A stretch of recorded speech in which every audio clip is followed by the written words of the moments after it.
कुछ एक गजल देखो शेरदान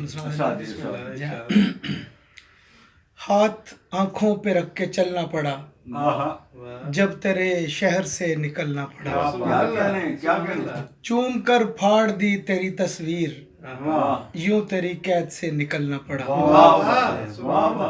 आईनों के लिबास पहने थे देर तक पत्थरों से डरना पड़ा। वरना हम लोग और आईना उसने आना था सो संवरना पड़ा। वरना हम लोग और आईना उसने आना था सो संवरना पड़ा। पहले दुश्मन ने दी शिकस्त मुझे और फिर खुद के साथ लड़ना पड़ा।